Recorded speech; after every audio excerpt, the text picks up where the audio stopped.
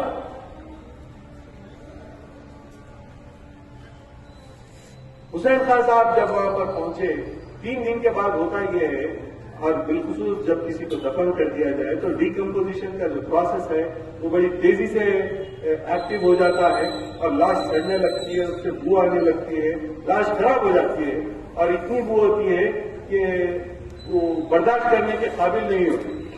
تو سارا تیز خوشبو والا عطر وہ ساتھ اپنے لے کر گئے، اور وہ عطر وہاں پر لے جا کے جب گڑا کھودا گیا اور وہ تھیلا باہر نکال کے جب لاش باہر لائی گئی تو کیا دیکھتے ہیں کہ سر جسم سے جڑا ہوا ہے اور ایک باریک سا نشان آپ کے گلے پر لگا ہوا ہے، نہ آپ کے ہاتھ ٹوٹے ہیں اور نہ آپ کے پیر ٹوٹے ہیں، لاش جیسی کی ویسی ہے۔ جن لوگوں نے دیکھ کر کہا خدا کی قسم ہم نے اپنے آنکھوں سے یہ عمل ہوتے ہوئے دیکھا، لوگوں نے جنہوں نے لاشیں کو دیکھا وہ یہ کہتے ہیں کہ ہم نے نہ ہاتھ ٹوٹے دیکھے، نہ پیر ٹوٹے دیکھے، صحیح اور سالم لاش، یہاں تک کہ سر تک بدن سے جدا نہیں تھی۔ ایک بڑی نشان آپ کے گلے پر تھا، اور لاش سے بدبو آنا تو بہت دور کی بات ہے، اس پر عطر ڈالنا تو دور کی بات ہے۔ حسین خان صاحب کا بیان یہ ہے کہ جو لاش کو میں نے کاندھا دیا اور وہ کاندھا دینے کی وجہ سے میرے انگرخے میں جو خوشبو بس گئی وہ تار ہونے تک بھی اس سے جدا نہیں ہوئی، میں استعمال کرتا رہا وہ انگرخے۔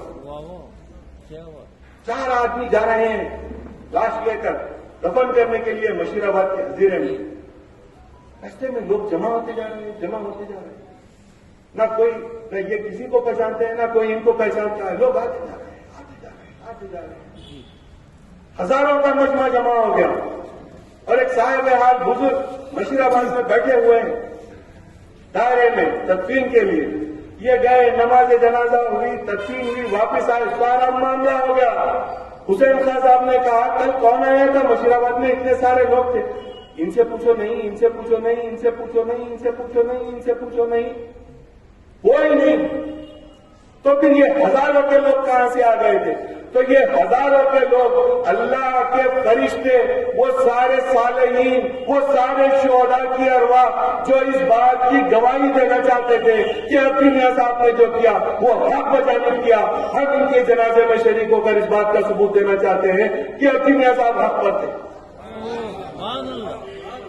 اس طرح ان کی تدفین ہو گئی۔ تو میں آج آپ تمام سے یہ عرض کرنا چاہتا ہوں کہ آج ہم جو جمع ہوئے ہیں عبدی میاں صاحب کی شہادت کو یاد کرنے کے لیے، یہاں سے ہمارا مقصد آپ کو یہ کہنا نہیں ہے کہ اٹھائیں خنجر لے جائیں اور کسی دشمن مہدی کو قتل کر دیں، آج اس کی ضرورت نہیں۔ وہ زمانہ دوسرا تھا، اس کے تقاضے دوسرے تھے۔ کسی کو قتل کرنا یا اپنی جان دینا آج قوم کو اس بات کی ضرورت نہیں ہے۔ قوم کو صرف اس بات کی ضرورت ہے کہ آپ یہاں سے اٹھ کر مسجد جائیں۔ قوم کو اس بات کی ضرورت ہے کہ آپ اپنے اندر مہدویہ کردار کو پیدا کریں۔ قوم کو اس بات کی ضرورت ہے کہ آپ اپنے دل میں اپنے آقا مہدی ماؤد علیہ السلام سے عشق و محبت پیدا کریں۔